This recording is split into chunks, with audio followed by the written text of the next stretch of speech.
কক্সবাজারে বেড়াতে গিয়ে লইট্টা মাছ ফ্রাই খায় নাই এমন লোক হয়তো খুঁজেই পাওয়া যাবে না। হ্যালো এভরিওয়ান, আসসালামু আলাইকুম। আজকে আমি আপনাদের সাথে শেয়ার করব কক্সবাজারের স্পেশাল লইট্টা মাছ ফ্রাই।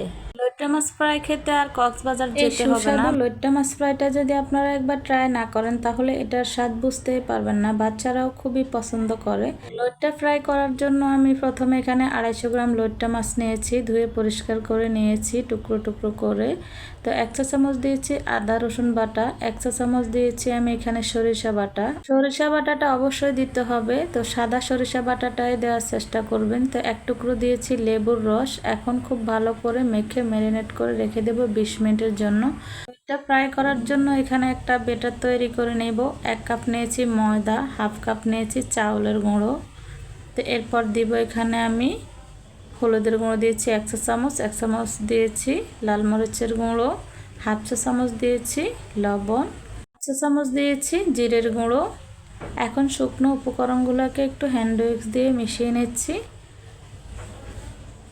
মেশানো হয়ে গেলে এখন দিব এখানে অল্প অল্প করে পানি দিয়ে একটা ব্যাটার তৈরি করে নেব। পানিটা অল্প অল্প করে দেওয়াটাই উত্তম হবে, কারণ বেশি দিলে ব্যাটারটা পাতলা হয়ে যেতে পারে।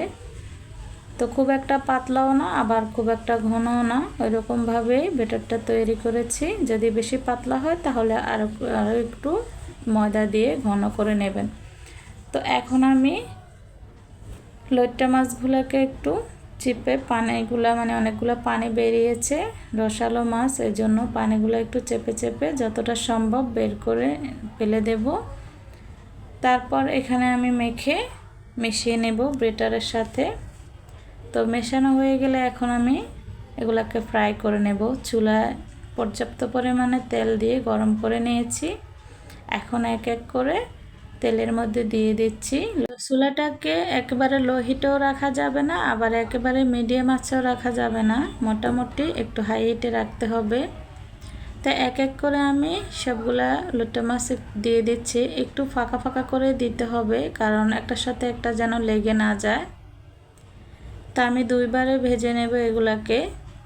তো একটা পাশ হয়ে গেলে অন্য পাশ উল্টে পাল্টে একটু মচমচ করে ভেজে নিতে হবে। তো আমার এগুলা ফ্রাই করা হয়ে গিয়েছে। তা আমি এখন তেল ঝরিয়ে একটা টিস্যু পেপারের উপরে নামিয়ে রাখছি, তেলগুলো যেন টিস্যু পেপারে টেনে নেয়।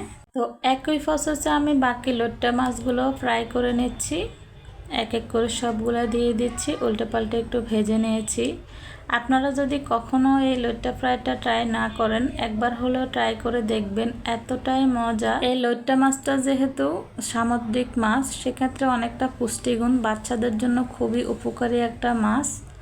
তো অনেকেই এই লইট্টা মাছটা অন্য কোনোভাবে খায় না, তো আপনারা এইভাবে খেয়ে দেখতে পারেন।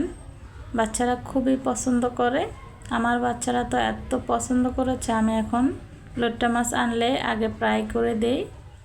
ভাত পোলাও সব কিছুর সাথে পরিবেশন করতে পারেন। তো লইট্টা ফ্রাইটা আপনাদের কাছে কেমন লেগেছে কমেন্ট করে জানাবেন।